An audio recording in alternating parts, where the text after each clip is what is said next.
The mainstream media is now being forced to cover Hunter Biden's emails and the laptop after acknowledging that there is a federal investigation continuing into the president's son. That still doesn't mean, though, that the mainstream media is telling you the full story.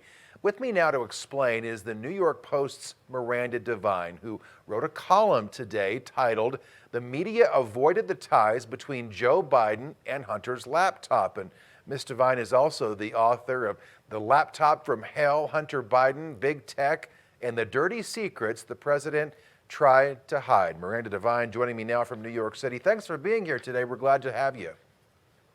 Pleasure to be with you. So let me just ask you first and foremost, what do you make of all the latest news here over the last couple of days where you've had more mainstream media come out and acknowledge there really is a laptop and it may contain some damning information? Well, I mean, I guess, welcome to the story. Only 18 months too late, and when it doesn't matter because the election is well over.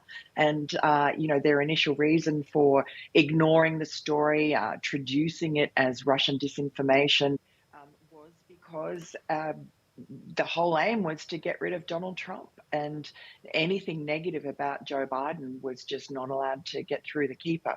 I'm presuming that's the reason. And now you have a situation where the Delaware U.S. Attorney in Delaware is investigating and has been investigating since at least 2018 Hunter Biden's various business dealings and their allegations of tax evasion and money laundering and other violations of the Foreign Agents Registration Act.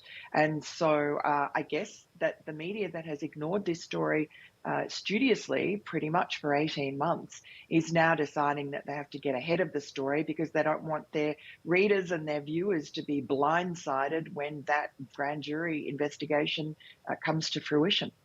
You know, I read your piece this morning in the Post there. It's very insightful, very revealing, very well thought out. And you made a statement in there that I found intriguing when you said this is kind of the latest piece in an intricate jigsaw puzzle. I'm paraphrasing now, but I found that line to be interesting because it almost suggests that this is kind of one piece that we may see some other information come out down the road as part of that jigsaw puzzle. Well, in fact, all the pieces of the jigsaw puzzle are there already on the public record. The laptop is one piece. Tony Bobulinski, who was Hunter Biden's business partner, is another very important piece. He came out before the election in October of 2020, after the New York Post story first came out that broke the laptop story. Tony Bobulinski separately came out to say that it was not true what Joe Biden had been telling people, that he knew nothing about his son Hunter's overseas business dealings. Joe Biden said that repeatedly in the campaign. And Tony Bobulinski, who had met with Joe Biden, was one of Hunter Biden's business partners and knew that Joe Biden was involved in this deal with the Chinese energy company, handed over all his information to the FBI and also held a press conference. He made himself available to the media and he was really given short shrift apart from, with the New York Post and Fox News.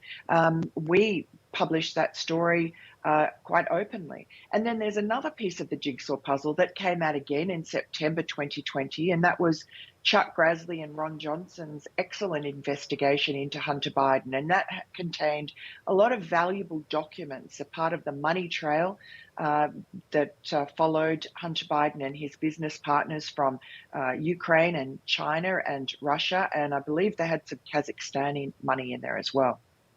You know, as Democrats still at this very moment in time control the Senate and the House, I wonder how these latest findings, the probe information, as we learn more, will be received on Capitol Hill, given the fact that Democrats control those two bodies. Well, look, what Ron Johnson tells me is that from the get-go, the Democrats were running interference. The Democrats on his committee, they were accusing Ron Johnson and Chuck Grassley of peddling Russian disinformation. He claims, Ron Johnson, that he was set up with bogus FBI briefings, after which immediately the press was leaked to about those briefings, and that was to discredit witnesses or subpoenas that he was seeking. Now, he would have subpoenaed Hunter Biden and Devon Archer and various other people involved in these business deals, but he was really prevented to do so partly by the obstruction and the defamation by the Democrats, but also by senators on his own side, Republican senators who just felt squeamish about this investigation being, quote, too political, was how they put it. Now, Ron Johnson wouldn't tell me the names of those people, but it's pretty easy to tell because there's a lot of on-the-record stories about it at the time. Contemporaneously, we're talking about Mitt Romney and Rob Portman. So these are Republican senators who actually obstructed Ron Johnson and, Chuck Grassley got involved with his committee, their attempt to seek the truth on Joe Biden. And, you really think that, imagine if the Republicans had hung together as a team, like the Democrats always do, and trusted Ron Johnson, who is a legitimate person, and Chuck Grassley. These are longtime, honest senators. And if the Republicans had hung together, this story probably would have come out a lot earlier. And the truth about Hunter Biden and Joe Biden and Jim Biden and their influence peddling operation overseas to the detriment of America's national interest, that would have come out a lot sooner. And possibly in that case, Joe Biden never would have been president, never would have been the nominee for the Democratic Party, because people would have been very suspicious of him. So who knows how it goes, but there are a lot of questions that need to be asked of those two senators. You mentioned right there the story coming out sooner rather than it is right now. And of course, you've been at the forefront of this story since since it first basically started to unravel. And, we showed that little video clip basically just showing all the mainstream media saying no evidence, no evidence, no evidence. I wonder how those folks would go back and view their coverage now that we are seeing that there is in fact evidence. Well, they just change what they're doing. They're still running interference for Joe Biden and the Democratic Party. It's just that it's inevitable with Hunter Biden. We are hearing more and more from the grand jury that, for instance, Devon Archer is one of Hunter Biden's business partners who knows where a lot of the bodies are buried. He's facing a jail term. And he says that he is innocent, and it's, a very odd situation where Hunter Biden never got involved in that particular trial.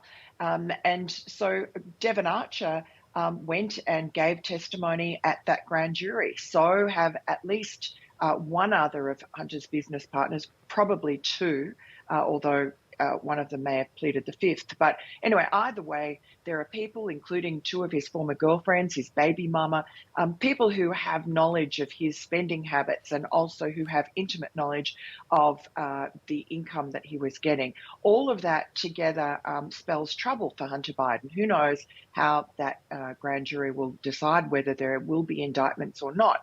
But I think that the media, the rest of the media, is bracing themselves for the fact that if there are indictments, they need to tell their audience that actually Hunter Biden's laptop and all those stories, that wasn't Russian disinformation, that was real. And that's what we're seeing at the moment. And we congratulate you on your stellar reporting as well. Author and New York Post columnist Miranda Devine, our guest today. Thanks so much for your time. And again, thanks for your hard work as well.